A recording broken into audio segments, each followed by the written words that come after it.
Père, nous te disons merci. Père, nous te rendons grâce.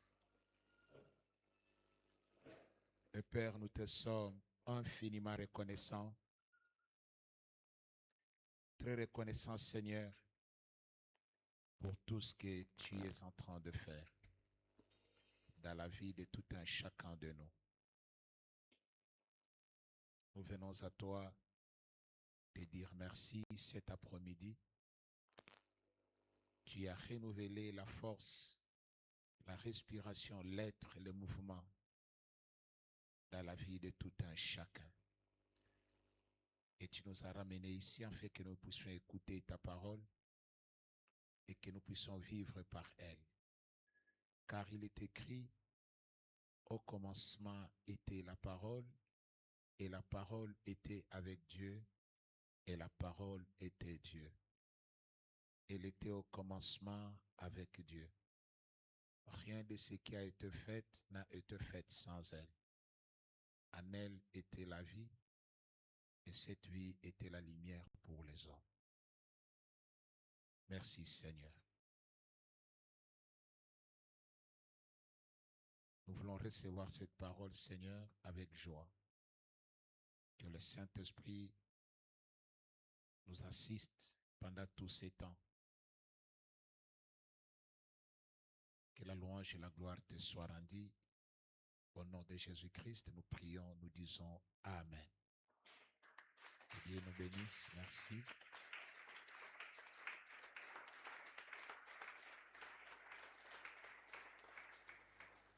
Nous avons répondu à ce grand marathon d'enseignement et de prière. Demain, ça va être un jour exceptionnellement dédié à la prière, afin que personne ne puisse nous ravir notre couronne. La couronne, c'est ce à quoi nous tendons nous tous. Chaque jour que nous venons ici, c'est un pas que nous faisons en direction de ce que Dieu a préparé pour tout un chacun de nous. Je l'ai dit la fois passée, l'apôtre Pierre a posé la question à Jésus pour savoir, nous avons tout laissé, nous t'avons suivi.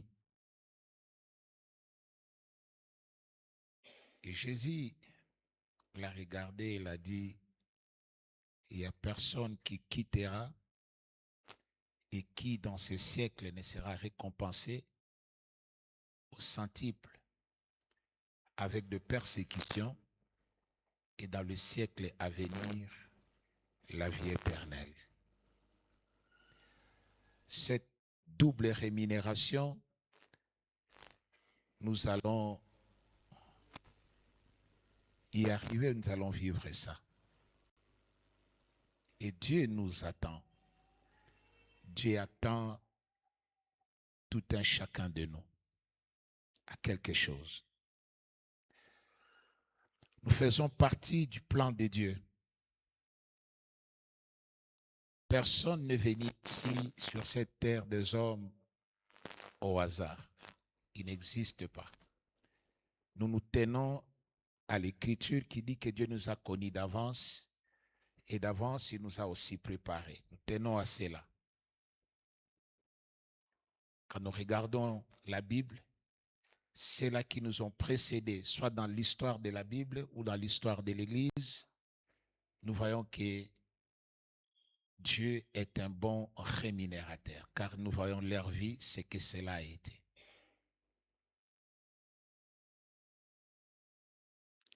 Merci beaucoup. J'ai commencé mon enseignement hier. Avant-hier,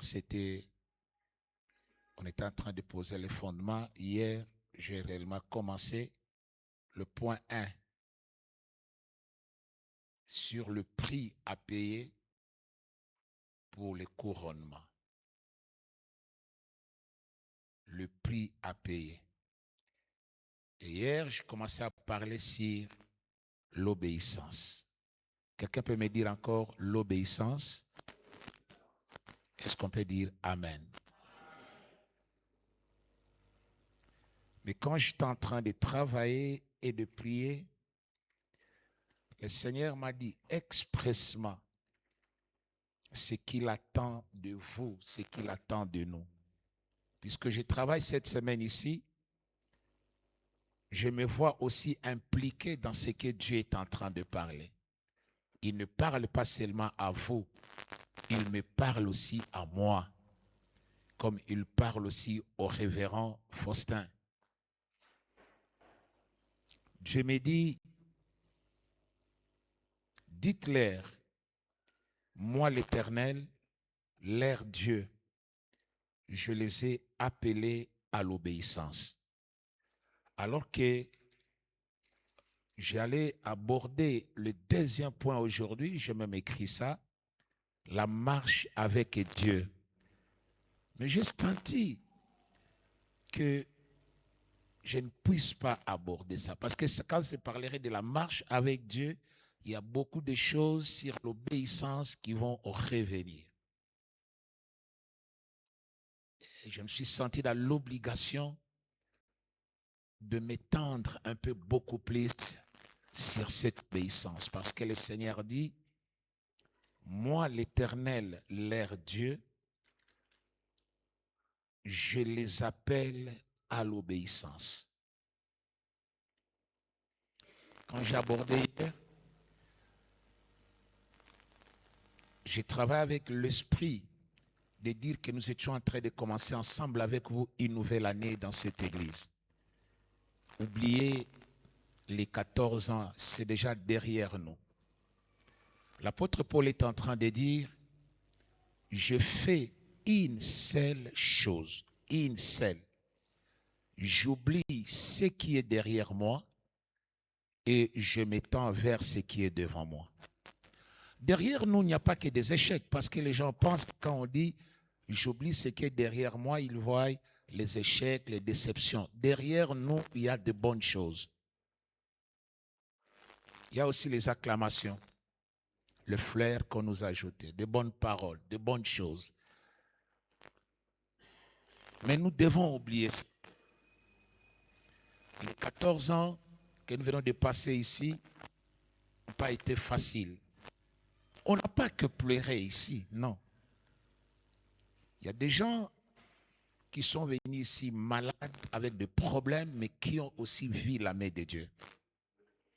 Il y a des gens qui semblaient être devant le porte fermée, mais par de prières et autre chose, aujourd'hui, ils ne sont pas ce qu'ils étaient hier. Peut-être que je puisse me tromper, mais vous êtes témoins, chacun témoin de comment nous avons franchi cette porte pour la première fois et comment est-ce que nous sommes aujourd'hui. Pour ceux-là qui disent que bon, moi je n'ai encore rien vu, attends, tu le verras. Est-ce qu'on peut dire Amen? Attends, tu le verras.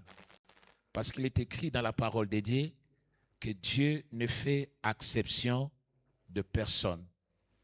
Dieu, il n'a pas de favoritisme. Il ne fait exception de personne. Il nous aime tous d'un amour égal. Mais nous devons faire cet effort-là, d'oublier ce qui est derrière nous, de repartir à nouveau. Et dans cette démarche-là, Dieu a dit clairement qu'il vous appelle, et je vais me mettre moi dedans, il nous appelle tous à l'obéissance. À l'obéissance. Faisons de cela notre cheval de bataille. Il n'y a rien d'autre qui peut remplacer l'obéissance. Si nous voulons réellement être couronnés par Dieu. Si notre degré d'obéissance est moindre, nous ne verrons rien. Et Dieu nous attend dans cela. Jésus-Christ dit, pourquoi m'appelez-vous Seigneur, Seigneur? Et ne faites-vous pas ce que moi je vous dis. Et plus loin, il dit encore quelque chose de très important. je vais le ramasser par-ci, par-là. Il dit, ce n'est pas celui qui dit Seigneur, Seigneur, mais celui qui fait la volonté de mon Père. Donc quand nous entrons dans tous ces textes-là, nous allons ressortir un seul mot, obéir à l'Éternel et Dieu. C'est là où nous allons continuer aujourd'hui, mes bien-aimés dans le Seigneur. Et c'est là où nous allons encore beaucoup prier. Je demande que le Saint-Esprit nous aide, que le Saint-Esprit prenne ces paroles, ces mots. Peut-être je suis pauvre en vocabulaire, mais que le Saint-Esprit prenne ces peu de mots qui sortent de ma bouche, qu'il le place en vous et que chacun de nous sente la nécessité, l'importance, que chacun de nous voie l'obéissance comme une impérative de Dieu, particulièrement pour nous. Et c'est comme ça que Dieu parle. C'est comme ça que Dieu parle. Nous ne devons pas commencer et nous partons peut-être ça que Dieu nous dise quelque chose. La parole de Dieu, la Bible est la parole de Dieu. Je crois à 100%. Mais dans la Bible aussi, il y a des principes. Cette parole regorge de principes. Et je crois que l'obéissance est l'un des principes majeurs dans la parole de Dieu. La désobéissance apparaît très tôt dans le jardin d'Éden. Et regardez là où ça nous a amenés. Tu pourras manger de tous les fruits qui sont dans ces jardins, sauf le fruit de cet arbre-là, la connaissance du bien et du mal. Tu n'en mangeras pas. Le jour où tu mangeras, tu mourras. Et qu'est-ce que l'homme a fait? Et qu'est-ce que la femme a fait? Ils ont tout simplement désobéi. Désobéi. Et ça les a coûté cher, pas seulement à eux, mais aussi à nous. C'est ainsi que la Bible dit, si la désobéissance d'un homme nous a amenés là où nous sommes, c'est par l'obéissance d'un homme que nous avons la vie que nous avons ce soir. C'est-à-dire, si nous sommes là, vous et moi, c'est parce qu'il y a quelqu'un qui a obéi. Il a obéi pas en tant que Dieu, en tant qu'homme. Quand il a accepté de venir sur cette terre en tant qu'homme, il savait que sa vie ne tenait qu'à une seule parole, obéir. Est-ce qu'on peut dire Amen? La désobéissance d'un homme nous a conduits là où nous sommes. Nous devons réfléchir sur ça. Même dans nos maisons, dans ce que nous faisons. Tes entreprises, ta maison, ta vie, tes études, tout. Vous savez, Dieu, il n'écrit pas comme moi. Par moments, Dieu parle trop bas. Et si nous ne prêtons pas attention à ce que Dieu parle, c'est là où tout bascule. Je méditais, je vis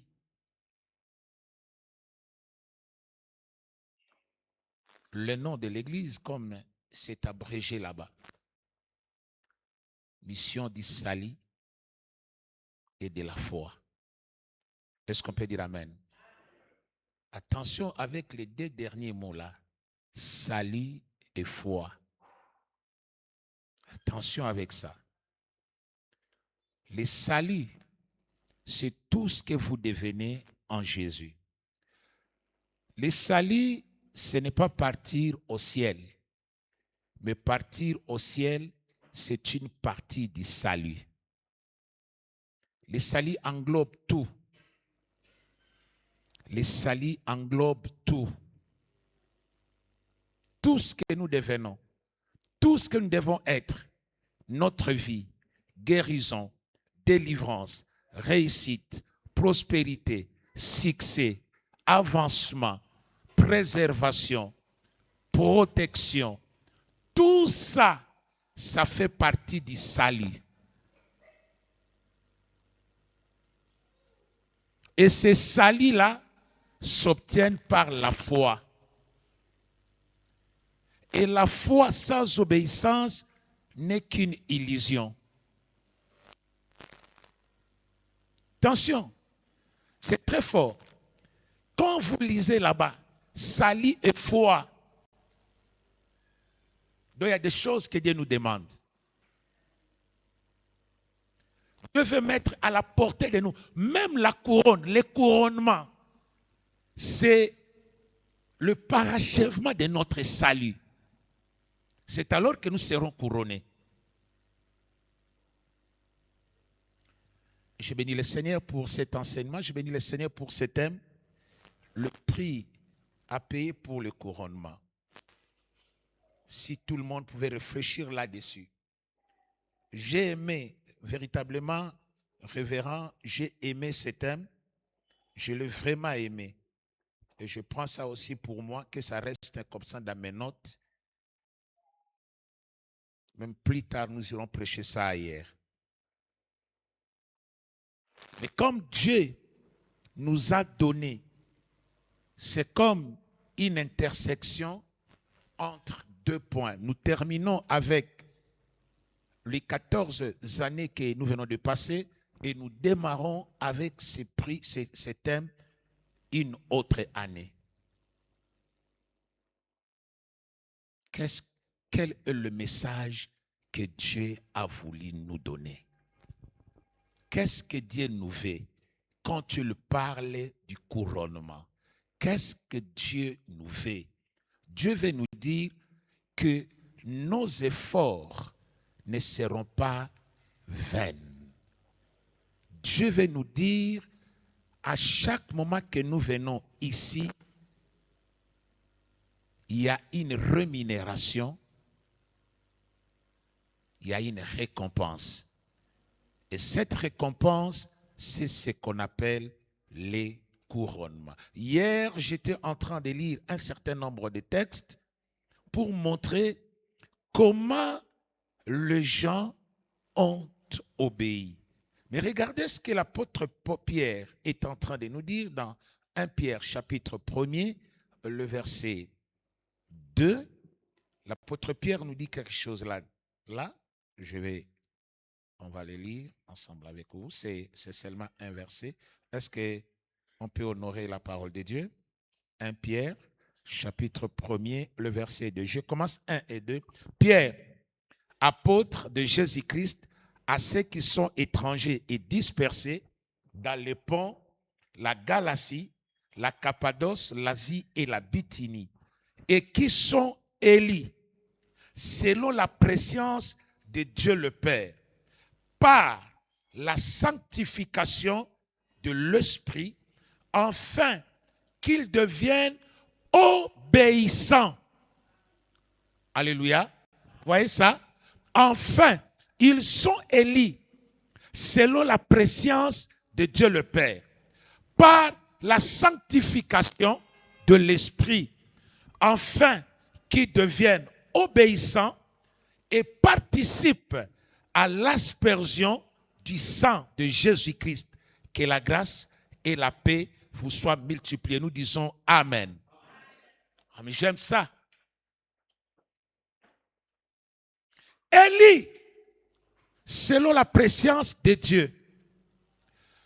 En d'autres termes, selon Éphésiens, chapitre 1er, il dit ceci. Il dit, béni soit Dieu le Père de notre Seigneur Jésus, qui nous a bénis de toutes sortes de bénédictions. En lui, Jésus, nous a élus avant la fondation du monde, pour que nous soyons saints et irrépréhensibles devant lui. Quelqu'un dit Amen. Pierre lui dit que Dieu nous a élis dans sa préscience. Et Paul, lui, il dit, il nous a élus avant la fondation du monde. Ils parlent la même chose. Ils ont dit tous la même chose. Celui-ci dit, selon la préscience de Dieu, le Père, la préconnaissance, il nous a connus avant. Et là, il t'a élu. Il m'a élu. C'est comme il a connu Jacob dans le ventre de sa maman. Il a dit à Rebecca, l'aîné sera assujetti par les cadets. Je ne sais même pas, bon, ça c'est Rebecca. Je ne sais même pas comment il a manqué la foi. Elle est allée anticiper la bénédiction. Même si elle n'avait pas fait cette ruse-là, de mettre son enfant à le pot, et puis de la peau d'un animal, et puis de lui donner à manger pour aller donner à Isaac, ce que Dieu avait dit arrivera. Parce que ce n'est pas Rebecca qui est cherché, c'est Dieu qui lui avait dit. Il avait déjà positionné. Et dans Malachie, quand Israël cherche à poser la question à Dieu, à savoir, tu nous dis, je vous ai aimé, je vous ai aimé. En quoi tu nous as aimés? Dieu a répondu, Jacob, n'était-il pas le frère d'Ésaü? Quelqu'un dit Amen.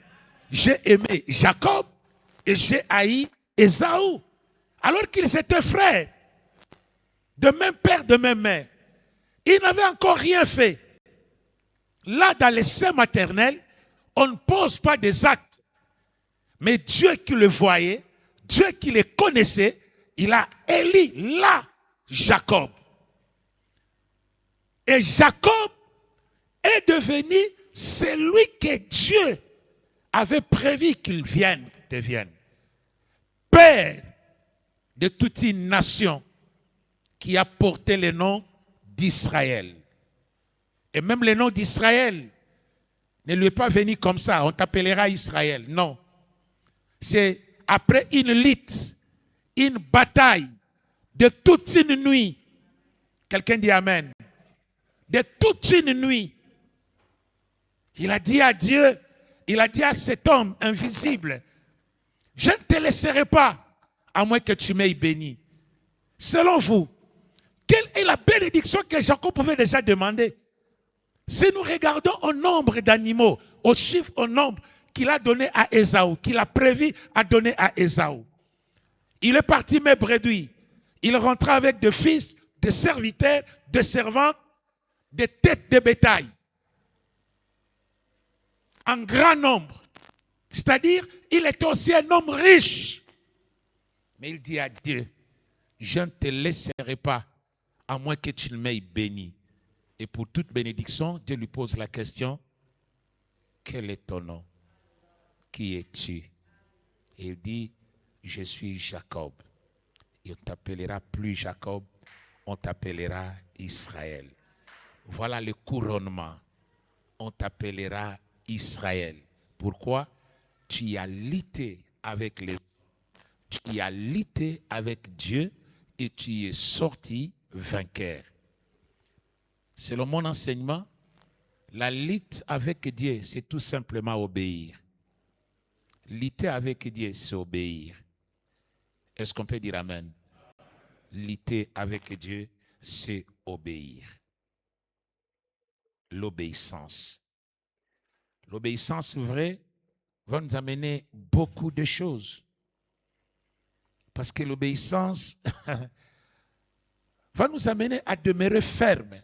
Maintenant, suivez ce que je vais parler sur la vraie obéissance. Je parle ce soir la nature de la vraie obéissance. La vraie obéissance. Je vais faire de mon mieux de finir aujourd'hui parce que demain, ça va être un jour de prière. Je ne parlerai pas sur la marche avec Dieu, mais je vais venir avec un autre sous-thème, que personne ne puisse te ravir ta couronne. Quelqu'un dit Amen. Demain, je te dirai que tu ne permettes à personne de ravir ta couronne. ne permet à personne, qui qu'il soit, de ravir ta couronne. Parce que tu l'as. Et que personne ne puisse te ravir ça. Je me battrai et nous nous battrons pour ça. Nous nous battrons pour ça. Mais aujourd'hui, nous allons parler sur la nature de la vraie obéissance. L'obéissance nous donne la sensibilité à la voix du Christ.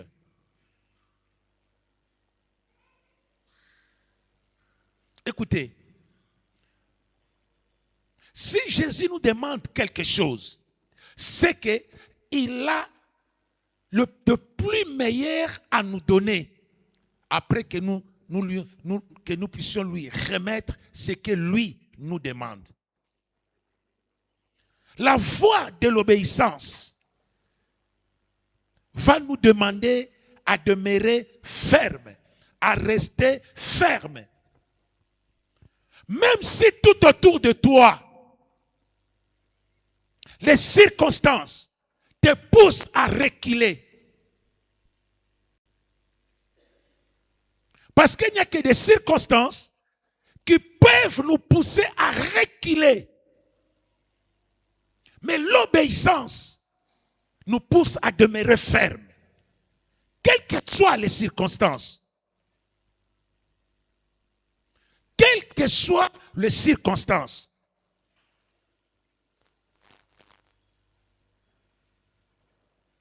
Ces parcours sur lesquels Dieu nous a placés, qui nous amènent au couronnement. La Bible dit dans Jérémie, placez-vous sur le chemin et posez-vous la question. Quels sont les anciens sentiers et marchez-y, vous trouverez le repos pour vos âmes. Par où sont passés Abraham, Isaac, Jacob? À un moment de famine, de grande famine, Isaac, le fils d'Abraham. Je ne sais pas pourquoi la Bible écrit des choses pareilles. Abraham, riche en or, en argent, en bétail. Mais Isaac, son fils, commence sa vie par creuser des puits. Est-ce qu'on peut dire amen? Mais avant cela, à cause de la famine, Isaac va faire un projet de descendre en Égypte. Égypte était dans le plan de Dieu, mais Égypte n'était pas pour Isaac.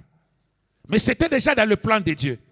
Il avait dit à Abraham, ton peuple habitera un pays qui ne sera pas à eux, et là, dans ce pays, ils seront maltraités. Et à la longue, nous comprendrons que ce pays, c'était quoi? L'Égypte. Mais Isaac aussi, à un moment dans sa vie, parce qu'il y avait la famine, toujours la famine, lui aussi a fait un projet de descendre en Égypte.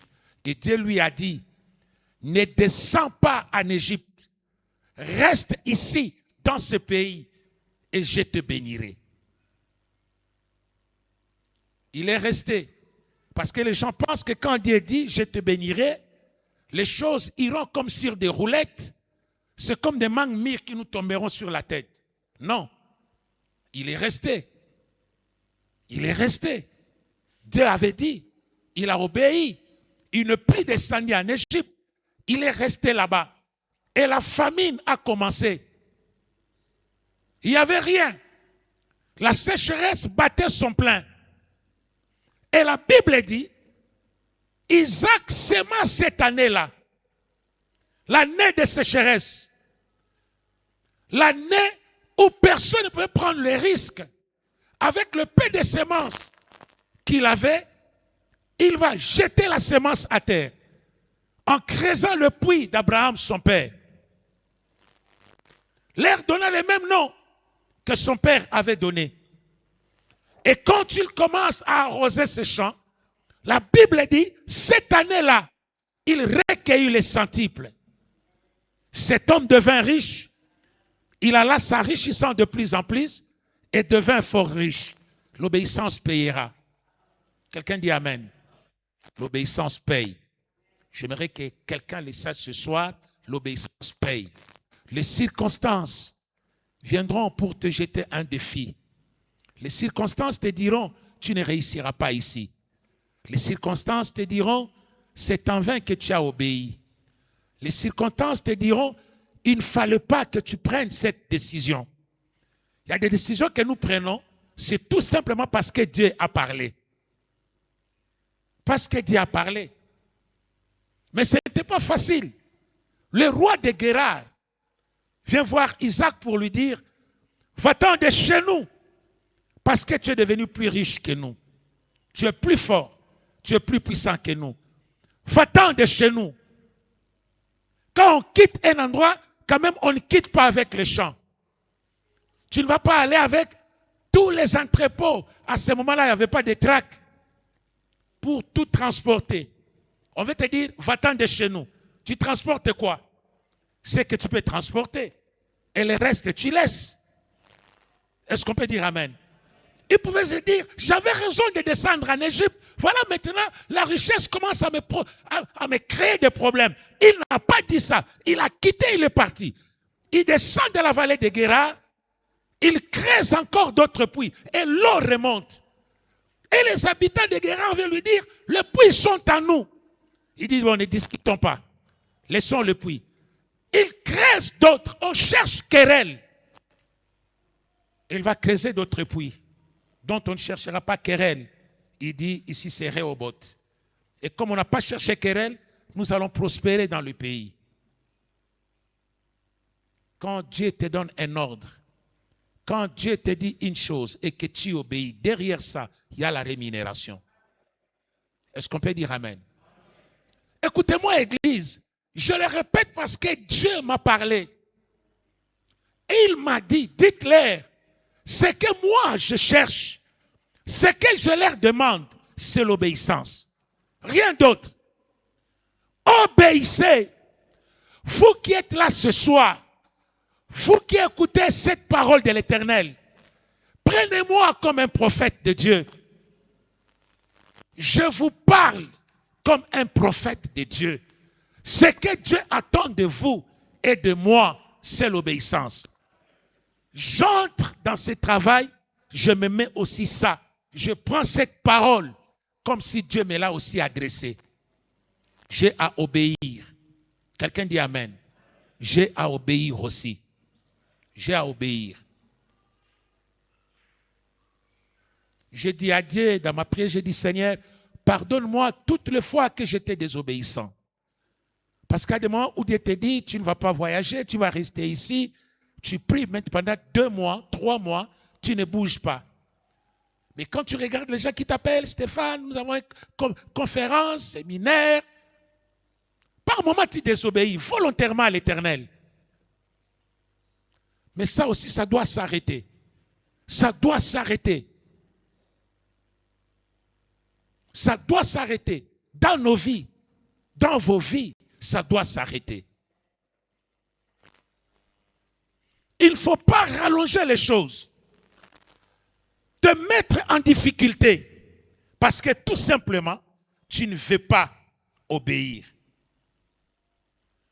L'obéissance fera augmenter les coûts. Tu auras les coûts. Les gens vont te détester. Tu seras frappé d'une manière ou d'une autre. Tu verras les injustices tout simplement parce que tu as accepté d'obéir à Dieu.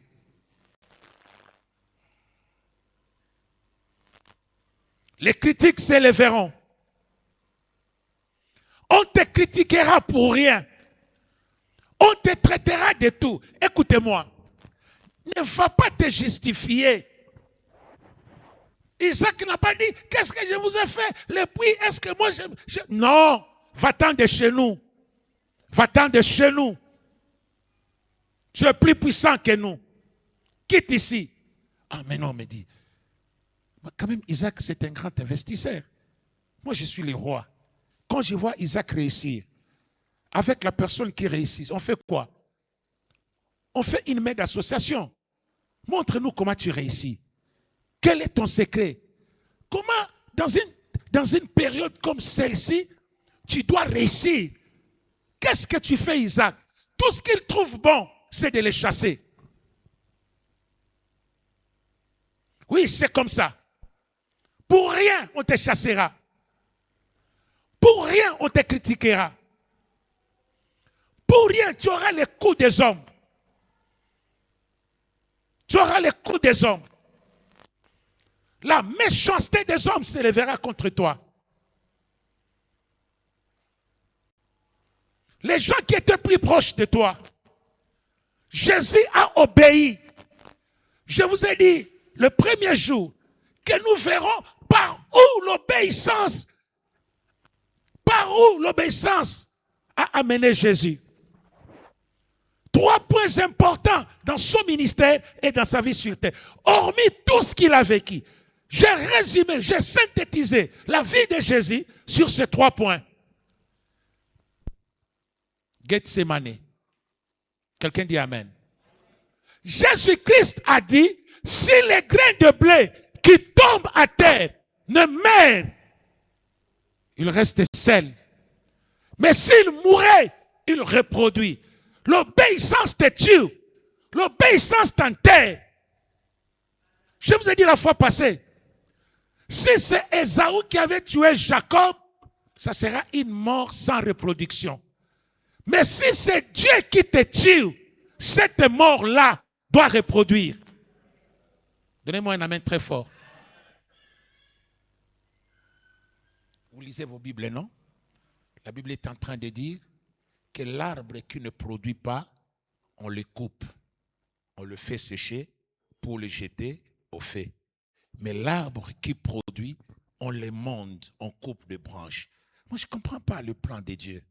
Tu produis, il vient couper des branches. Oui, oui. Il y a des choses que Dieu enlèvera en toi pour que tu puisses produire encore davantage. L'obéissance te prend, te place sur un chemin que toi, tu n'avais pas voulu. Il a dit à Pierre, dans l'évangile de Jean, il dit ceci, quand tu étais jeune, toi-même tu te saignais ton pantalon, tu mets la ceinture, tu mets ta veste, tu te parfumes, tu sors là-bas, tu dis, je vais où? Bon, je vais à la Kenya. Et tu pars. Mais quand tu vas vieillir, personne, quelqu'un d'autre va te ceindre, va te mettre la ceinture.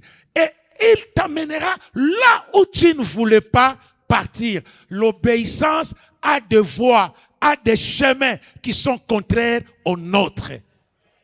Est-ce qu'on peut dire Amen? Elle va t'imposer une vie que toi tu ne voulais pas. Dis avec moi Gethsemane. À Gethsemane, c'est les grains de blé qui tombent à terre, qui ne meurent pas. Ça doit d'abord tomber à terre. La Bible est en train de dire dans l'évangile de Luc, après qu'ils aient pris la Sainte Seine, après qu'ils aient célébré la Pâque, ils ont chanté un cantique. Jésus et ses disciples, ils sont sortis de la maison, ils sont partis dans un jardin. On a appelé cela Gethsemane. Quelqu'un dit Amen. Et là, dans le jardin de Gethsemane, Jésus-Christ divise son équipe à deux grands groupes. Il prend, comme ils étaient restés 11, il prend les groupes de 8, il les laisse là. Il avance avec 3. Il prend les 3, il les laisse ici, et lui-même s'avance. Et la Bible dit, Jésus tomba à terre. Les grains de blé qui tombent à terre. Quelqu'un dit Amen. Et là, il commence la prière. Il commence l'intercession. Là, il se renie. Là, il dit, pas moi, pas ma volonté. Gethsemane, on ne meurt pas. Gethsemane, c'est là où on dit, Père, je m'abandonne à toi. Père, je me laisse à toi. Non pas ce que moi je fais, mais ce que toi tu veux. Si c'est possible, éloigne de moi cette coupe. Mais toutefois, non pas ce que moi je veux. Parce que dans Jean chapitre 2, il a dit ceci. Dans Jean chapitre 4, il dit, ma nourriture, c'est de faire la volonté de celui qui m'a envoyé et d'accomplir son œuvre. Est-ce qu'on peut dire amen? L'obéissance va te jeter à terre.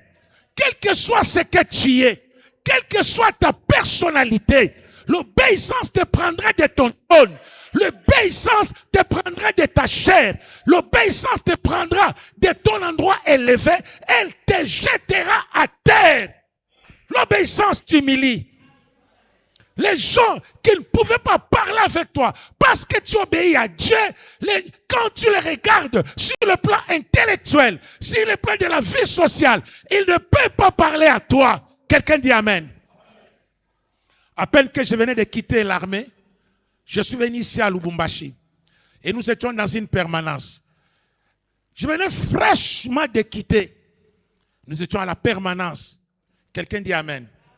Alors un jour, un frère me dit, Yope Stéphane, je lui ai dit ceci, Jean-Jacques, qu'est-ce que tu veux? Il dit, je me suis dit, Seigneur, je t'en supplie au nom de Jésus, donne-moi la maîtrise parce que je viens de faire beaucoup d'années dans l'armée, personne n'a jamais tenu un ton pareil sur moi. Personne. Et puis c'est un civil. Quelqu'un dit amen. Il a parlé. Mais c'est un chrétien aussi. Hein? Ce n'est pas un païen, un chrétien. Mais je ne sais pas s'il était chrétien. Mais comme nous étions ensemble, laisse que je l'appelle aussi chrétien. Je lui ai dit, est-ce que tu ne peux pas te taire parce que nous voulons commencer la prière bientôt là. Il dit, je ne vais pas me taire. Il me dit, j'ai senti comme l'adrénaline qui montait maintenant sur mon dos. J'ai dit, Seigneur, on n'a jamais tenu un langage pareil sur moi. Tout ce que je te demande, s'il y a vraiment le fruit de l'esprit qui s'appelle maîtrise de soi, j'en ai besoin maintenant. Tout de suite, là, j'en ai besoin. Vous voyez l'obéissance, hein? C'est tout simple parce que Dieu t'avait dit, quitte l'armée, viens me servir. Et les gens qui ne pouvaient pas parler avec toi, ils commencent à parler. Qu'est-ce que tu ressens à ce moment-là? Donc tu te tournes vers Dieu, tu dis, c'est-à-dire c'est une coupe. Et Jésus-Christ a dit à Dieu, éloigne de moi cette coupe, Seigneur, que je ne puisse pas boire ça. Si possible, éloigne ça de moi. Mais toutefois, que je ne fasse pas ma volonté, que je reste dans ta volonté. Parce que le chemin par lequel l'obéissance t'amène, avant de te couronner, tu subiras les insultes, les critiques, les rabaissements, l'humiliation que tu n'as jamais subi. Ne mets pas ça sur les comptes des hommes. Mets ça sur les comptes de Dieu. Ne mets pas ça sur les comptes des hommes. Mets ça sur le compte de Dieu. Laisse les gens t'insulter. Laisse les gens te critiquer. Laisse les gens parler mal de toi. Laissez ces gens-là parler. Si vous n'étiez pas dans le Seigneur, peut-être que vous ne vous rencontreriez jamais dans la vie. Quelqu'un dit amen.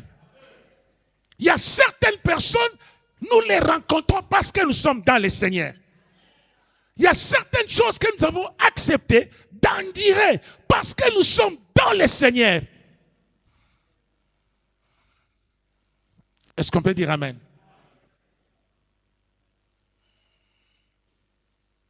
Je travaille dans une église à Kinshasa, alors j'ai donné un témoignage d'un général. Et je ne sais pas qu'est-ce qu'il est devenu parce qu'il était devenu même chef d'état-major général chargé de l'administration, quelque chose de pareil, mais pour le moment, il n'est plus là. Alors, je travaille dans cette église, j'ai donné un témoignage que ce général-là fit mon étudiant dans l'armée, j'étais son instructeur, je l'avais formé, alors que ses enfants étaient là-dedans, dans cette église. Alors, ses enfants sont allés le soir, ils ont dit, papa, est-ce que vous connaissez un certain pasteur qui s'appelle Stéphane tel, il a témoigné, il a cité ton nom. Il dit, Stéphane, laissez d'abord.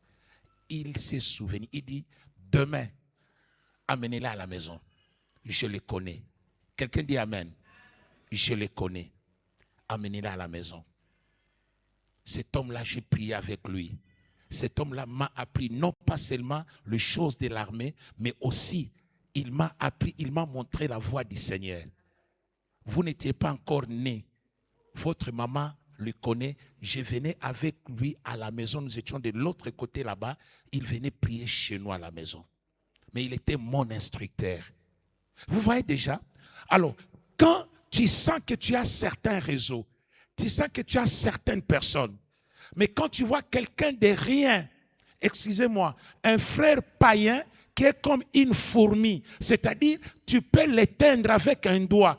Pensez ce jour-là, si je m'étais dit, bon, je vais me comporter en militaire, j'allais les tuer. Je vous dis vrai, c'est-à-dire, j'avais déjà pensé, je vais les taper par où pour que je les tue sur place et que la vie chrétienne s'arrête là-bas, que je pars en prison.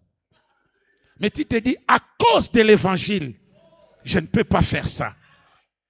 Ce n'est pas lui, c'est Dieu qui m'a amené ici.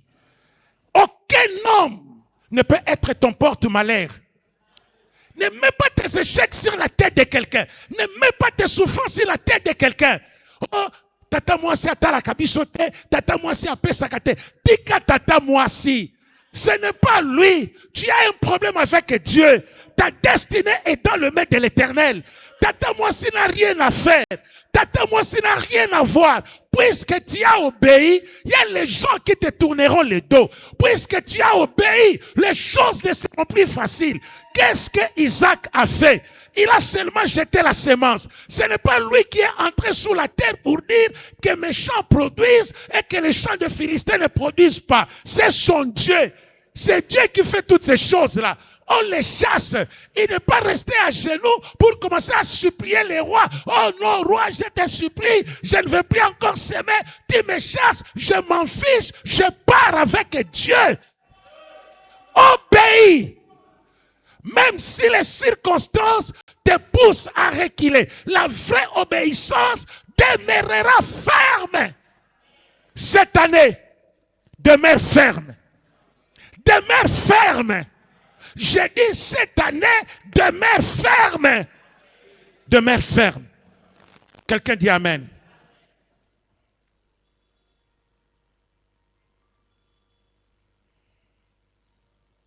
Toute vraie obéissance est prête à supporter la pression. Tu as déjà eu la pression? Tu as déjà eu, tu connais ce qu'on appelle pression. Pression partout. Alléluia. Écoutez-moi ce soir. L'obéissance t'écoutera les opportunités. Jésus en a eu les opportunités. Il en a eu. La Bible dit, on est venu l'enlever pour le faire quoi? Roi. C'était une opportunité. Sur la montagne, après les gènes, la Bible dit, le diable l'a élevé sur une haute montagne et lui a fait proposer tous les royaumes de la terre.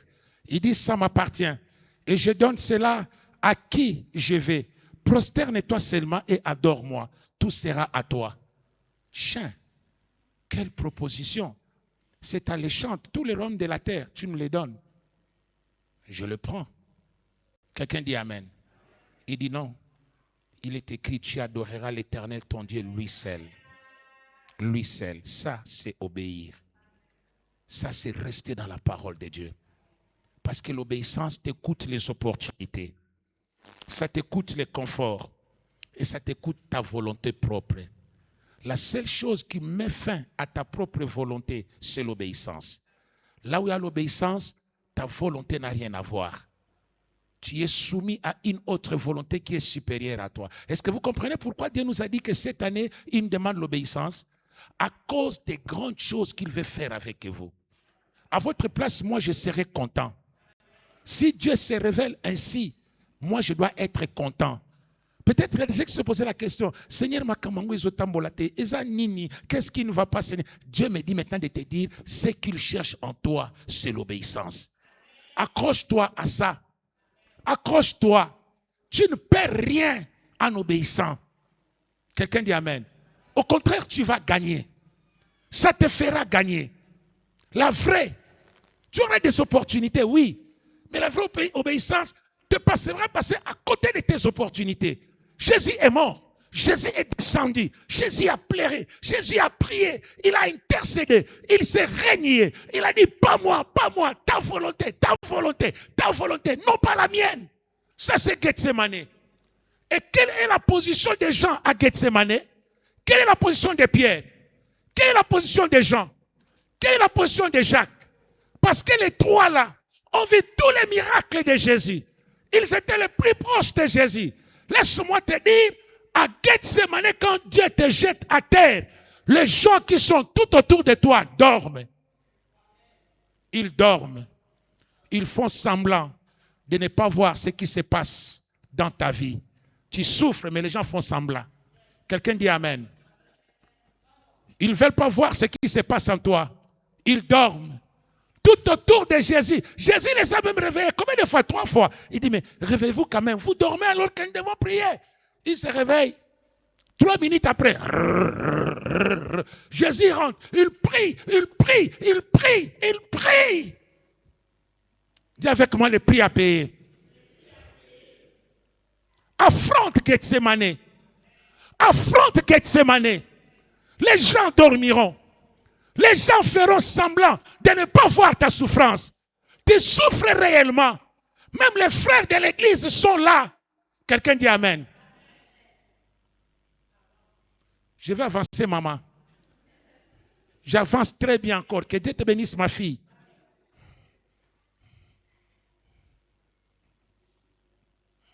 Écoutez-moi, je vais ouvrir cette parenthèse. Si tu appelles quelqu'un frère à l'église, qu'il soit véritablement ton frère. Il y a des gens qui s'appellent frère. Tu m'appelles frère. Tu sais comment est-ce que je suis arrivé ici? Tu sais combien de jours je n'ai pas mangé chez moi à la maison? Tu sais, je suis venu à pied ou en moto ou comment? Il ne faut pas faire semblant des choses. Hein? Quoi, je n'ai pas de l'obéissance, mais ne faites pas aussi semblant exagérément. Quelqu'un dit Amen. Les mamans, vous devez vous regarder les uns les autres. Tu n'as jamais vu cette maman qui vient avec le même pain chaque dimanche. Ça ne te dit rien. Mais elle a surtout à dire, ma sœur Rebecca, elle n'est pas ta sœur. Allez chercher ta sœur ailleurs. Parce que s'il était ta sœur, tu ne la laisserais pas dans cet état-là. Qu'on ne se voile pas la face. Est-ce qu'on peut dire Amen? Mais je parle ici de Gethsemane. Je parle aux gens que Dieu a pris, qu'il a jetés à terre à cause de leur obéissance. Laissez les gens dormir tout autour de vous. Laissez les gens dormir. Ne vous en faites pas de ça. Vous n'avez pas un problème avec les hommes. Vous avez un problème avec Dieu. Je sais que nous devons nous aider les uns les autres. Mais à un certain moment, Dieu peut rendre les cœurs des gens insensibles. Tu souffres réellement, mais personne ne voit ta souffrance. Collez-la la terre. Quelle est cette église? Comme si les gens ne voient pas la souffrance des autres. Laissez-les. Tu es en train de traverser un temps. Tu as un problème avec Dieu. Il est en train de finir son travail dans ta vie. Donne-moi une amen très fort. C'est la voie de l'obéissance que tu as choisie. Laissez Pierre dormir. Il a dit, ma nourriture, c'est faire la volonté de celui qui m'a envoyé. Et si la volonté de celui qui t'a envoyé doit passer que les gens ne te voient pas, que les gens ne t'aident pas, laissez ces gens là-bas. Applique-toi à faire la volonté de Dieu. Est-ce qu'on peut dire Amen? J'étais pasteur. Je laisse que je te donne. Vous savez, le premier jour que j'ai connu maman Sylvie, elle-même n'a pas su comment est-ce que j'ai connu cette adresse sur l'avenue Luvungi. Vous ne vous êtes jamais posé la question comment je suis arrivé là-bas? Quelqu'un dit Amen. Jamais. Hein? Je devais me marier. J'arrive en ville. En ville seulement comme ça. Je suis là debout. Je vois un frère venir de nulle part. Nulle part. Je lève ma main. Venir de nulle part. Il me dit, mais tu dois te marier, non? Je dis oui. Qu'est-ce que tu as? Je n'ai rien. Il me dit, va sur l'avenue Luvungi, tel numéro. Je dis, je ne connais pas cette avenue. Je ne suis pas habitué, je ne connais pas. Il dit, vas-y. Si tu arrives là-bas, il y a une maman qui va te recevoir. Parle avec cette maman. J'arrive sur l'avenue Luvungi. C'est clôturé. Je frappe à la porte. La sentinelle ouvre. Vous voyez la petite chose que vous avez mis là-bas? Il me pose la question, papa Abari, Nassa Mouzour. On a quoi faire nini? Sasa mnakuwa kuangalia kuona mama huko. Mungu naye rendez-vous, mnasema papa. Hapana. Alikuita, mnasema hapana. Papa rudia. J'ai dit tiens. Tarudia Dieu. J'ai encore frappé, mnasema papa.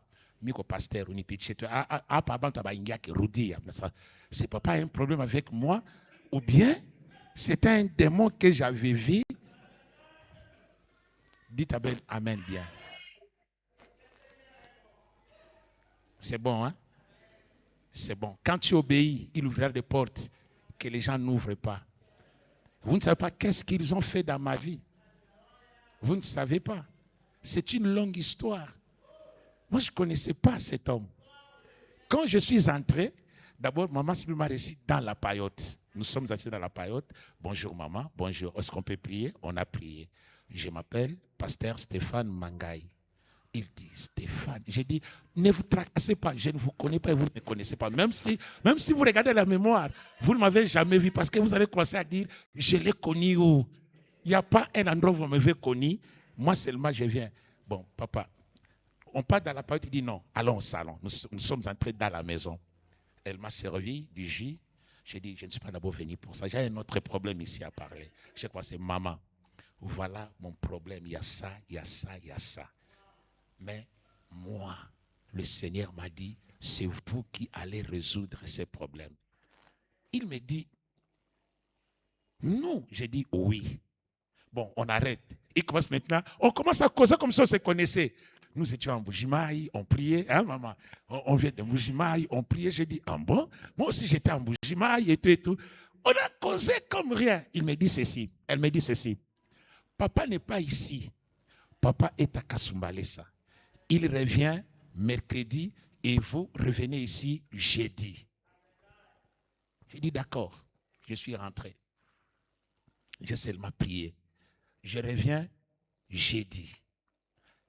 Elle me dit ceci. J'ai parlé avec papa.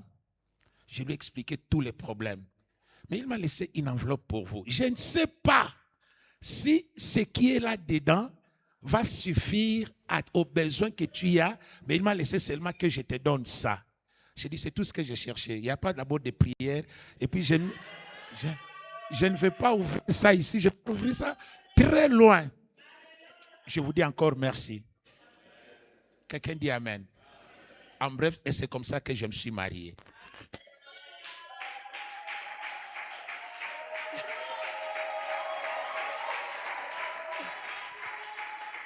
Quelqu'un dit amen. Alors, quand j'ai mis ma première fille, moi j'ai dit, lui c'est un homme, moi j'ai une fille, j'ai dit, il doit devenir aussi mon premier fils. Je donne seulement les noms. Et c'est tout. J'aimerais dire à quelqu'un, les gens feront semblant de ne pas voir ce qui se passe en toi. Mais si tu obéis à Dieu, continue. À Gethsemane, les gens dorment. Peut-être tu es en train de traverser ce que je parle maintenant. Les gens dorment tout autour de toi. Dieu ne t'a pas appelé pour leur argent. Dieu t'a appelé toi. Dieu travaille avec toi. C'est avec toi qu'il a un problème. Est-ce qu'il y a quelqu'un qui me comprend dans cette église? Dis avec moi, cette année, c'est l'obéissance. Dis avec moi, Seigneur, que seule ta volonté soit faite dans ma vie.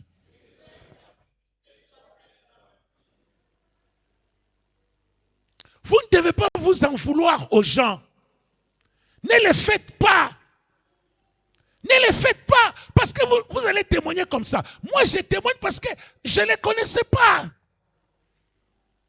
Je vous dis, la personne qui m'avait indiqué là-bas, nous nous sommes séparés. J'ai dit, bon, il m'envoie où? Chez qui, Seigneur? Combien de gens qui dormaient? Cet évangile, je n'ai pas seulement prêché ici. Non. Combien de gens qui admiraient? Combien de gens qui étaient réellement convaincus que j'étais serviteur de Dieu?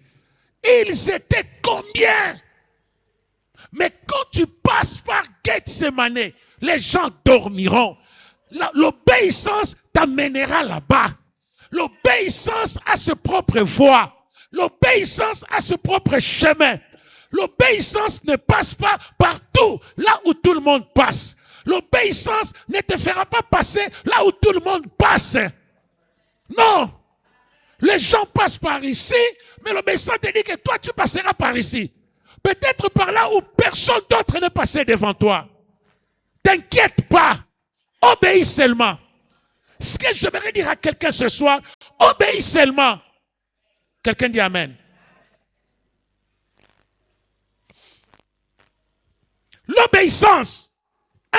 L'obéissance révèle en qui vous avez vraiment confiance. L'obéissance révèle en qui vous avez vraiment confiance. Dieu te dit, va-t'en de chez vous, de tes terres, de la maison de tes parents, vers le pays que je te montrerai. Tu as confiance en qui? 2. L'obéissance te révèle. Quelqu'un dit Amen. En qui tu crois réellement? Est-ce que tu crois aux hommes ou tu crois en Dieu? Est-ce que tu as confiance en Dieu ou tu as confiance aux hommes? Ou tu as confiance à ton entourage? Ou tu as confiance du milieu où tu habites? Ça, c'est l'obéissance. Ça va te montrer en qui tu as confiance. Tu as crié en qui? 3. L'obéissance te révèle. Tu t'appuies sur qui? Ceux-ci s'appuient sur leurs chars. Et ceux-là sur leurs chevaux. Mais nous nous appuyons à l'Éternel. Est-ce qu'on peut dire Amen?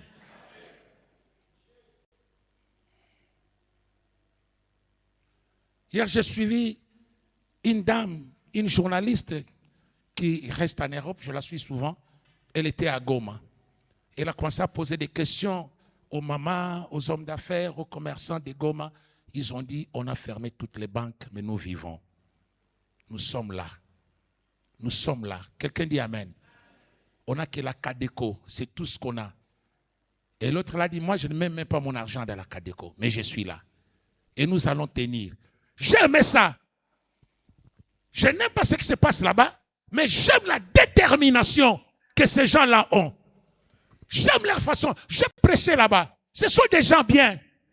J'ai beaucoup d'amis. On a fait beaucoup de projets de répartir là-bas. Ils vivent comment?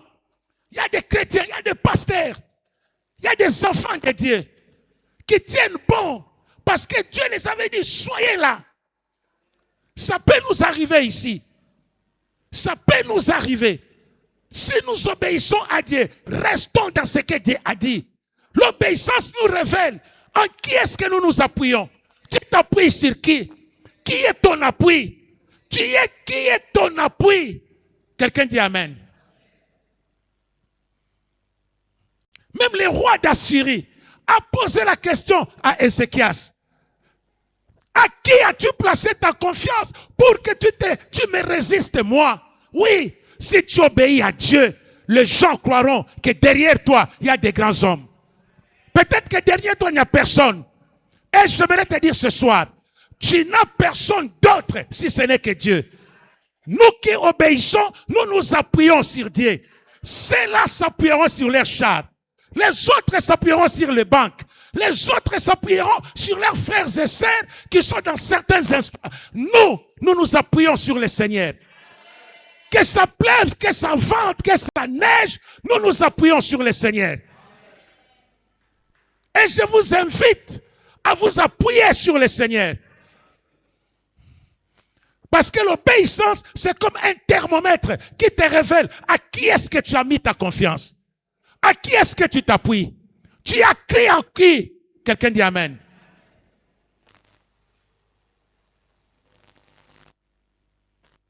L'obéissance, c'est la foi qui accepte les pertes pour expérimenter les victoires de l'Éternel. Il n'y a pas de victoire sans perte. Il n'y a pas de victoire sans perte. Quelqu'un dit Amen. Il n'y en a pas. De victoires spirituelles sont des conséquences de beaucoup de pertes. Réellement, tu comptes sur qui? Je te pose la question ce soir.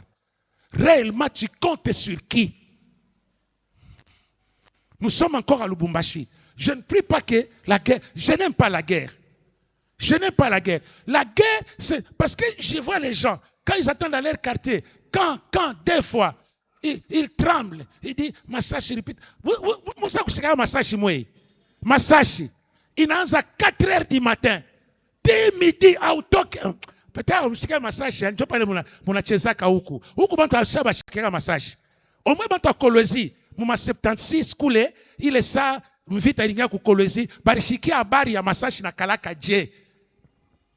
Mortena inapika. Boom! Nyumba inatingizika. Unashikia saa nyumba inataka kuanguka. Unabisikia biote sabi inataka kutoka na mbala moyo. Mnacheza na Masashi. Mnacheza kanayo. Quelqu'un dit amen. Shipendake mvita. Ata kilo. Mimi nafanya miaka mingi mvita. Shipendake Masashi. Iko mubaya sana. Quelqu'un dit amen. Utala ma verset inadianvole mwekla kakaba unaomba inaisha maombi haifanye kintu. Et c'est là où je te pose la question. Tu t'appuieras sur qui? Tu t'appuieras sur qui? Tu t'appuieras sur qui? C'est là où j'ai toujours dit, l'Éternel est mon berger, ce n'est pas comme on a kula unajiba, sombe na muchelo, on a kula maya mingi, njo na kirdan, ou on a ngari à télévision, on a kala pale, on a sema, l'Éternel est mon berger, je ne manque. Oh la landa, pale ashikingari berger. Il a ni sombe na muchele, na ile Thompson on a kula, unaimba l'Éternel est mon berger. Awe imbaka bien. Awe imbaka, bwana ku gauche, batoto ku droite. We moya ku, kama unaenda wapi? Ndio unasema, Martin anaenda wapi? Martin. Do musa kuzambalala. Imba sasa l'Éternel est mon berger tukushiki. Imba sasa. Kama iko berger akweshi, imba. Unaanza, mama mitakufa. Imba l'Éternel est mon berger. Unaisabu. Quelqu'un dit amen. Moi, nacheza l'Éternel, mnaimba unakula sombe na Thompson, na quiz poulet, na kirdo, na ngaria match Argentine, na nani? Na Angleterre. Njo na kirda, na sa, l'Éternel est mon berger. Ana berger. Pale ana berger. Ule ni kitu kingine. Berger kama unaria. Berger kama unabakia we moya. Berger kama uko entre les deux feux. Berger kama unafika kumwisho. Berger kama milango yote inafunga.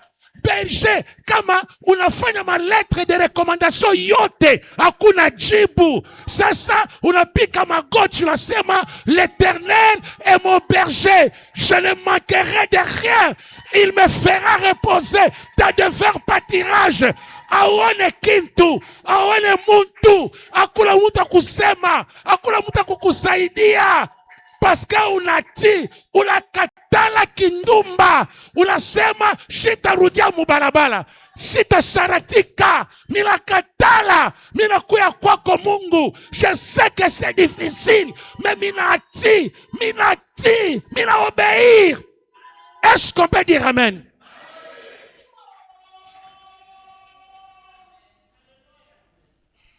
Il devient ton berger. Tu t'appuies sur lui. Tu n'as que lui. Tu n'as personne d'autre. Tu ne regardes qu'à lui. L'obéissance te révèle à qui tu t'appuies réellement. En qui tu as réellement cru. En qui fais-tu confiance? On a posé la question à Ézéchias. À qui as-tu placé ta confiance pour que tu me résistes ainsi? Tous les rois ici ont peur de moi. Il suffit que je parle, ils s'inclinent. Mais toi, tu me résistes. À qui as-tu placé ta confiance ce soir pour résister au péché, pour résister à la corruption, pour résister à la prostitution? Tu dois placer confiance dans quelqu'un. Et ce quelqu'un-là, c'est Jésus-Christ de Nazareth. Ceux-là qui placent en lui leur confiance ne sont pas déçus. Ceux-là qui croient en lui ne sont pas déçus. J'aimerais te dire, un jour tu seras couronné. Il ne te décevra jamais. Il ne te décevra jamais. Je sais que tu as quitté le monde. Je sais que tu as des tentations. Je sais que des hommes te cherchent. Je sais qu'on t'appelle. Tu as 40 ans. Tu dis, pasteur, tout le monde qui vient vers moi, ils sont déjà démariés. Ouais, puisqu'ils sont déjà démariés, n'y va pas. N'y va pas. Reste là. Reste là. Reste là. Ne pose même pas la question, pasteur. Pasteur, tout ce qui vient chez moi sont démariés, que je fasse quoi? Pour moi, je te donnerai quelle réponse? Dites-moi un peu, quelle réponse moi je vais te donner? Que tu fasses quoi? Que moi je t'envoie? Que moi je te dis que pas seulement comme ça, ni ma peine à Mungu. Non, je te dirai, comme tu obéis à la parole de Dieu, résiste. Il dit, voici toutes les bénédictions qui viendront sur vous quand vous obéirez. Deutéronome, chapitre 28. Quelqu'un me dit amen. Oh mon Dieu, papa, le Seigneur m'a dit, dites-leur, ce que je leur demande, c'est l'obéissance. Ça, c'est le message que j'ai reçu de la part de Dieu. Je suis son serviteur. Je ne mens pas. Cette église va changer. Croyez-moi, cette église va changer. Je sais qu'il y a des gens qui ont déjà été bénis ici. Mais ceux qui vont être bénis dans les jours, les semaines, les mois, les années qui viennent, bah t'as témoigné où moi? Bah t'as témoigné où moi? Vous ne savez pas où est-ce que Dieu vous amène. Dieu ne peut pas parler. Nous sommes au début d'une nouvelle année. Nous sommes au début d'une nouvelle année. C'est la 15e année. Dis avec moi, la 15e année. Dis encore, la 15e année. Bon, laisse que je puisse lier ça prophétiquement à quelque chose. Quelqu'un dit amen. Laisse que je puisse lier ça. Je lis ça prophétiquement. Prenez seulement Genèse 15. Dis avec moi, Genèse 15. Et la 15e année. Dis encore, Genèse 15. Et la 15e année.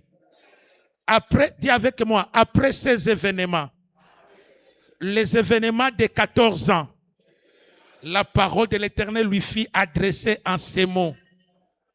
Il dit à qui? À Abraham. Ne crains point, je suis ton bouclier et ta récompense sera grande. Est-ce que c'est la prophétie de quelqu'un? Liez-moi la 15e année à Genèse chapitre 15. Dis avec moi, la 15e année. Genèse chapitre 15. Après ces événements, je ne sais pas par quel événement tu es passé.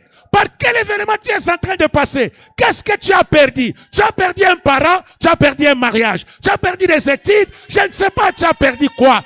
Je ne sais pas tu as perdu quoi. Dis avec moi, la 15e année, Genèse chapitre 15, la parole de l'Éternel me fit adresser à Abraham dans une vision. Il dit, Abraham, ne crains point. Dis à ton ami, ne crains point. Ne crains point. Je suis ton bouclier. Ta récompense, la récompense de ce que tu fais, la récompense, le fait de prier, le fait de venir à l'église. Oh, oh, oh, oh, oh, oh, oh, oh, oh, oh, oh. Ce soir, je parle à quelqu'un. Ainsi dit l'Éternel, quand tu obéiras, quand tu marcheras dans les voies de l'Éternel, quand tu feras ce que Dieu t'a dit de faire, ainsi dit l'Éternel, ta récompense, ta récompense, ta récompense, ta récompense sera grande, sera grande, sera grande. La récompense, c'est le couronnement. La récompense, c'est le couronnement. Ainsi dit l'Éternel.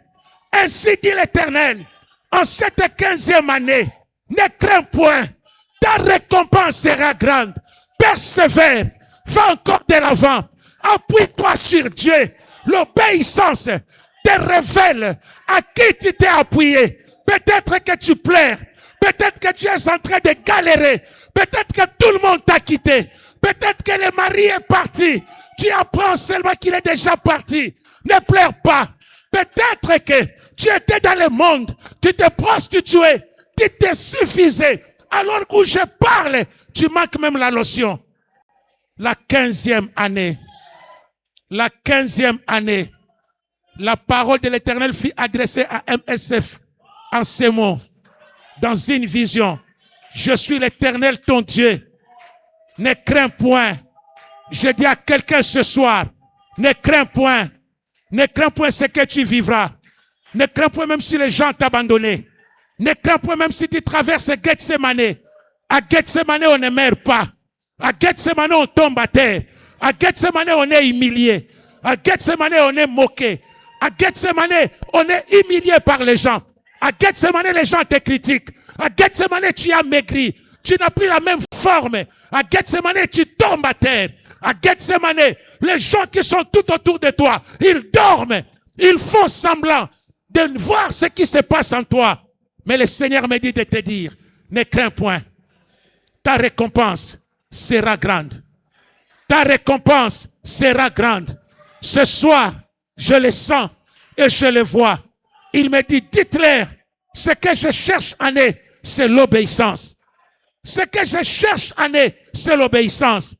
L'obéissance t'amènera à Golgotha. À Golgotha, c'est Dieu qui appelle la mort. Ce n'est pas les hommes qui te tuent. C'est Dieu qui appelle la mort dans ta vie. À Golgotha, tu es suspendu entre ciel et terre. Les gens qui étaient avec toi te regardent de loin. Personne n'ose s'approcher. À Gethsemane, les gens sont près de toi, mais ils dorment. À Golgotha, tout le monde te regarde de loin. Même ceux-là qui ont mangé le pain, même ceux-là qui ont mangé le poisson, même ceux-là qui étaient près de toi, que ce soit Pierre, que ce soit Jean, que ce soit Matthieu, que ce soit qui, tous te regardent de loin. Tu es entre ciel et terre. Tu es en train de lutter avec la mort de certaines choses, la mort de certaines habitudes, la mort de certains caractères, la mort de certaines manières de vivre. Dieu appelle la mort dans ta vie. Pour que Israël sorte, Jacob doit mourir. Si Jacob ne meurt pas, Israël ne vient pas à la vie. Pour que Israël vienne, Jacob doit mourir. Et l'obéissance t'amènera à Golgotha. Il t'amène à Golgotha. À Golgotha, ce ne sont pas les hommes. Ce ne sont pas les hommes. C'est Dieu lui-même qui amène la mort dans ta vie. Il amène la mort dans ta vie. Il appelle la mort dans ta vie. Il cherche que tu meurs dans certains domaines. Que certaines choses quittent ta vie. Que certaines choses disparaissent. Que certains caractères disparaissent. Que certaines habitudes partent. Dieu appelle la mort à Golgotha. Quelqu'un dit Amen. Et tout le monde te regarde de loin. Personne n'a besoin de s'approcher. Il te regarde de loin. Tu es en train de lutter avec Dieu. C'est seulement à Golgotha que tu peux dire, mon Dieu, pourquoi m'as-tu abandonné? Pourquoi tu n'es plus avec moi? À Golgotha, les gens diront, si il était avec Dieu, pourquoi toutes ces choses? Et toi-même, tu sens que Dieu est loin de toi. Toi-même, tu sens que Dieu n'est plus avec toi. Tu sens comme si tes prières ne passent même plus les plafonds. Tu pleures, le sang mêlé à la sueur. Tu es en train de payer quelque chose. Mais c'est aussi à Golgotha qu'un cri sort. Tout est accompli. Tout est accompli. Donnez-moi un amen très fort. Donnez-moi un amen très fort. La dernière étape, l'obéissance t'emmènera dans les jardins. Dis avec moi les jardins. Dis encore les jardins. J'ai dit à quelqu'un, tu ne vivras pas seulement Gethsemane. Tu ne vivras pas seulement Golgotha. Tu vivras les jardins. Les jardins, c'est quand tu sombres dans la tombe. Les jardins, c'est quand Dieu te ressuscite. Les jardins, c'est quand les gens commencent à te confondre avec les jardiniers. Les gens commencent à dire, est-ce c'est lui ou ce n'est pas lui? Les gens commencent à te confondre. Ils cherchent les taches de sang, il n'y en a pas. Ils cherchent les habits avec lesquels tu avais enterré, il n'y en a pas. Ils cherchent les choses, les critiques, les insultes, les accusations avec lesquelles tu avais enterré. Dieu t'a déjà ressuscité. Soyez bénis. J'ai dit, soyez bénis. Les gens t'enterreront, mais Dieu te ressuscitera. Je parle à quelqu'un ce soir. Les gens t'enterreront, mais Dieu te ressuscitera. Tu n'as pas à pleurer. Tu n'as pas à pleurer. Je ne sais pas, tu passes par quoi. Je ne sais pas où est-ce que tu es pour le moment. Est-ce qu'à Gethsemane? Est-ce qu'à Golgotha? Ou dans les jardins? Mais si tu es à ces deux premiers endroits, le jardin est en train de venir. Il me dit, dans une vision, il dit à Abraham, ne crains point, ta récompense sera grande. Ta récompense sera grande. Il y a des gens, ils ne termineront pas 2026 comme ils ont commencé. Je le parle en tant que prophète de Dieu. Il y a des gens ce soir, ils ne terminent pas cette année telle qu'ils ont commencé. Ainsi dit l'Éternel, je recommence avec eux. Ainsi dit l'Éternel, je le pars avec eux. Ainsi dit l'Éternel, là où ils ont pleuré, ils ne pleureront plus jamais. Il me dit, dites-leur, ce que je cherchais année, c'est l'obéissance. Peut-être toi, tu as obéi. Ce que Dieu cherchait en toi, c'était cette obéissance. Tu as bravé les échecs, l'humiliation, le pleur et l'abandon, les critiques et autre chose. L'heure arrive, le temps arrive où le Dieu de cieux va se révéler à toi.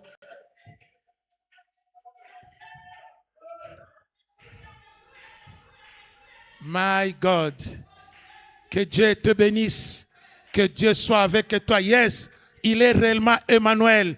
Il est Emmanuel, Dieu avec nous.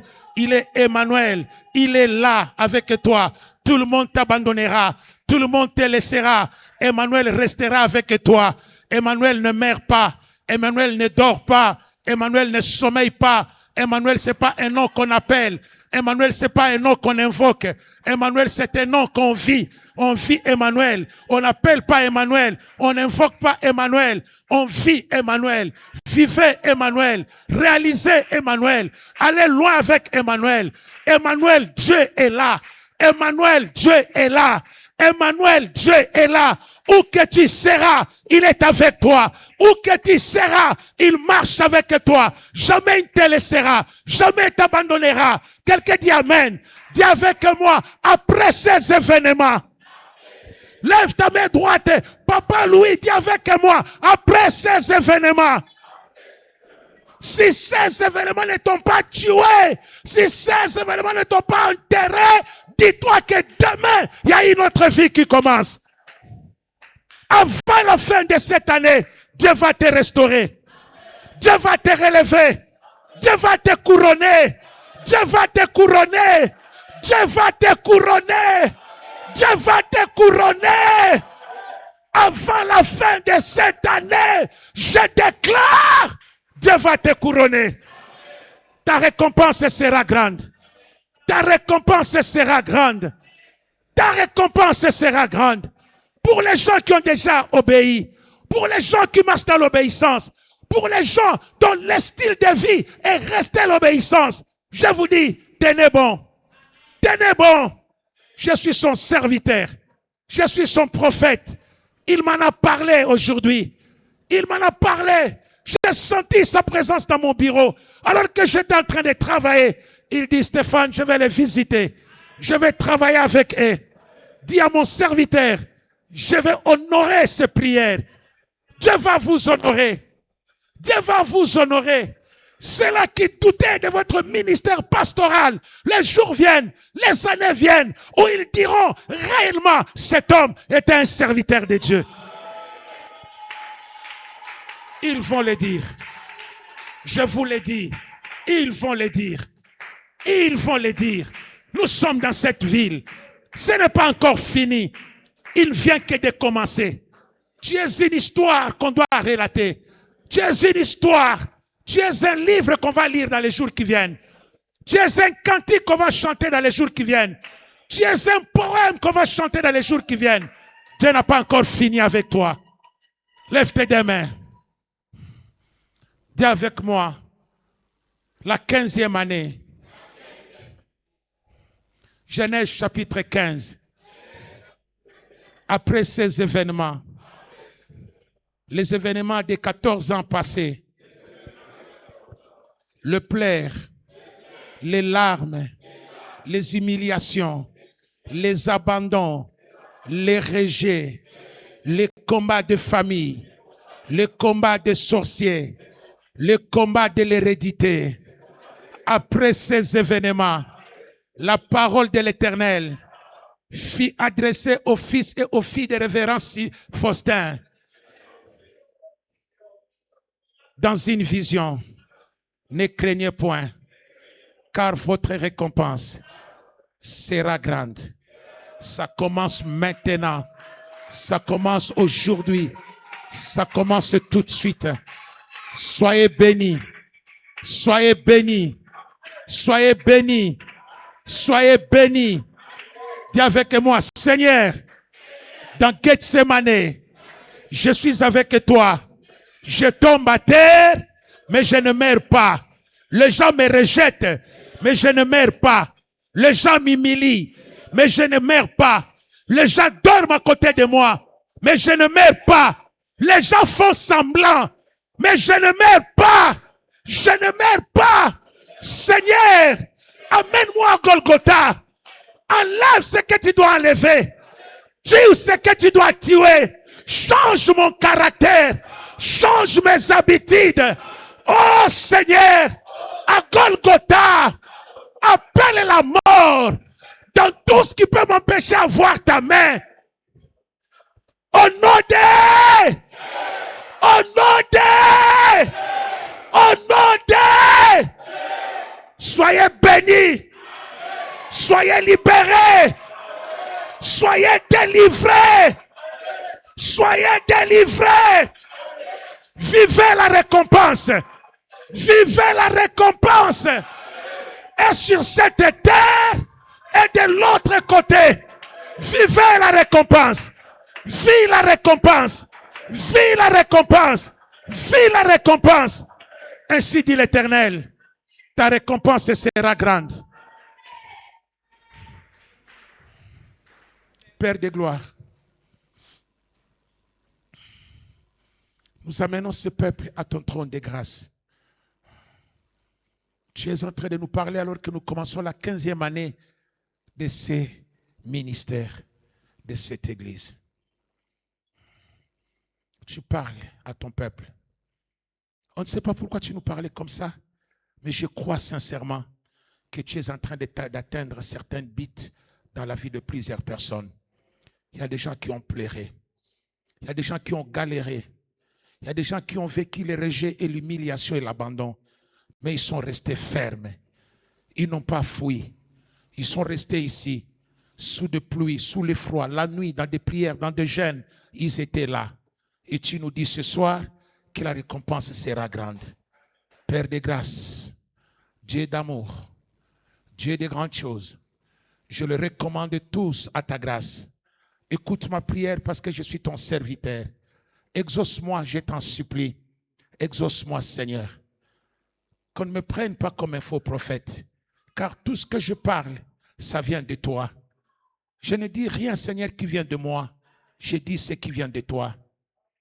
Seigneur, accomplis ta parole selon ta promesse à ce peuple. Je le bénis et je le recommande à toi. Au nom de Jésus-Christ de Nazareth, nous avons ainsi prié. De grâce et foi, nous disons Amen.